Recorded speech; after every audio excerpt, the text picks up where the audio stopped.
wabarakatuh. Ketemu lagi dengan saya Farah Mutia. Dalam video kali ini kita akan membahas tentang materi pembelajaran untuk mata pelajaran seni budaya kelas 10 SMK. Yang pertama kita akan membahas untuk KD 3.1 yakni memahami konsep budaya, dan KD 4.1 mempresentasikan konsep budaya. Oke, langsung saja. Untuk yang pertama ada definisi konsep budaya. Mungkin kita sering sekali ya mendengar istilah atau kalimat, misalnya seni budaya, budaya Nusantara, budaya hidup bersih, budaya barat, Indonesia negeri yang kaya akan budaya, dan budaya antri. Tapi dari istilah dan kalimat di atas, menurut kalian apa sih yang dimaksud dengan budaya? Agar kalian bisa lebih paham mengenai konsep budaya, nah langsung saja kita bahas. Yang pertama, kebudayaan berasal dari kata budaya atau budi yang berarti akal budi yang berkaitan dengan budi dan akal manusia. Menurut Kocaraningrat, budaya sebagai sistem gagasan, tindakan, dan hasil karya manusia dalam rangka kehidupan masyarakat yang dijadikan milik diri manusia dengan belajar. Adapun definisi budaya menurut Cloghorn, budaya adalah proses kehidupan sehari-hari manusia dalam skala umum, mulai dari tindakan hingga cara berpikir. Oke, dari definisi beberapa para ahli dapat disimpulkan bahwa kebudayaan merupakan keseluruhan pengetahuan, kepercayaan, serta nilai-nilai yang dimiliki oleh manusia dan disebarluaskan secara turun-temurun. Oke, berikutnya kita masuk ke 7 unsur kebudayaan menurut Kocaraningrat. Ini 7 unsur kebudayaannya secara universal.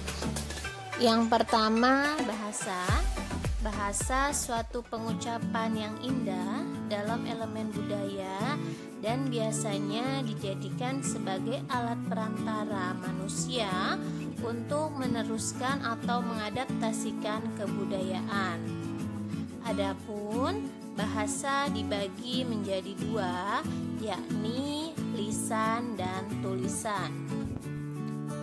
Yang kedua ada sistem pengetahuan.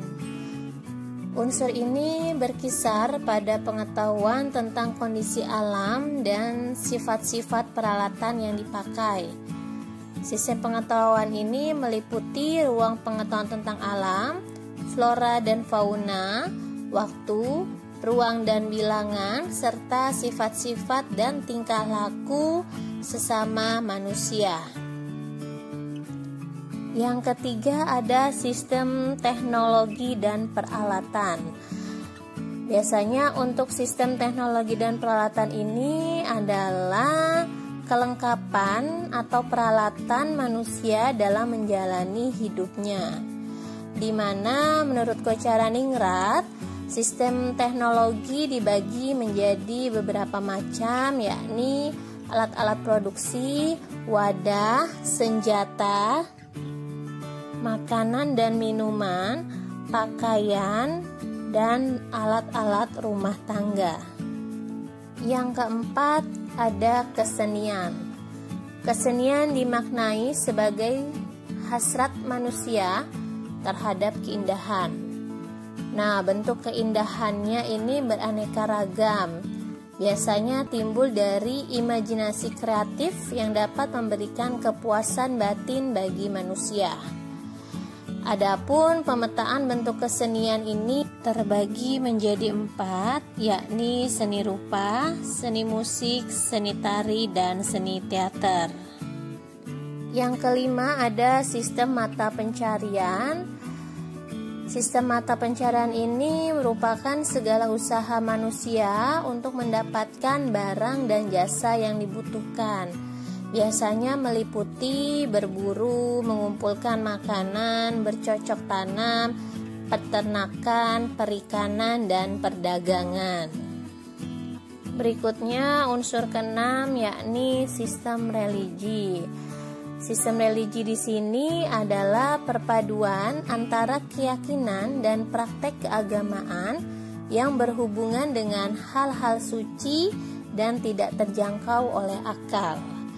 Sistem ini meliputi sistem kepercayaan, sistem nilai dan pandangan hidup, komunikasi keagamaan, dan upacara keagamaan.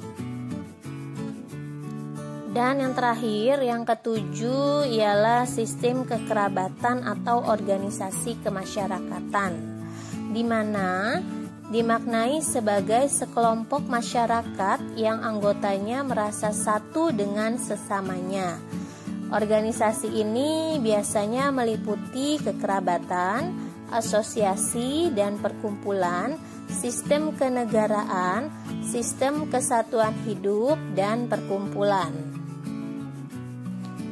Berikutnya kita masuk ke wujud kebudayaan. Menurut J.J. Honigman ini ada 3. Yang pertama ada wujud gagasan atau ide, di mana wujud gagasan atau ide ini adalah kebudayaan yang berbentuk kumpulan ide-ide, gagasan, nilai-nilai, norma-norma, peraturan, dan sebagainya yang sifatnya abstrak atau tidak dapat diraba, disentuh. Nah, yang kedua ada wujud perilaku atau aktivitas. Wujud aktivitas ini adalah wujud kebudayaan sebagai suatu tindakan berpola dari manusia dalam masyarakat, yakni sistem sosial yang terdiri dari aktivitas-aktivitas manusia yang saling berinteraksi, mengadakan kontak, serta bergaul dengan manusia lainnya menurut pola-pola tertentu yang berdasarkan adat tata kelakuan. Dan yang terakhir adalah wujud artefak atau kebendaan. Nah, biasanya ini adalah hasil-hasil dari aktivitas perbuatan dan karya dari manusia yang berada dalam masyarakat. Biasanya bisa berupa benda-benda atau hal-hal yang dapat diraba, dilihat, dan didokumentasikan. Biar kalian lebih paham dan ingat, yuk kita belajar mandiri. Untuk tugas yang pertama, catatlah poin-poin penting dalam video ini ya. Lalu yang kedua, apa yang dimaksud dengan budaya, apa saja unsur budaya, dan apa wujudnya. Lalu yang ketiga, apa saja kebudayaan yang ada di sekitarmu. Buatlah artikel mengenai kebudayaan yang ada di daerahmu. Terima kasih untuk peserta didik yang sudah mengikuti video pembelajaran kali ini. Kita bertemu lagi di video pembelajaran selanjutnya. Saya Farah Mutia. Wassalamualaikum warahmatullahi wabarakatuh. Salam budaya.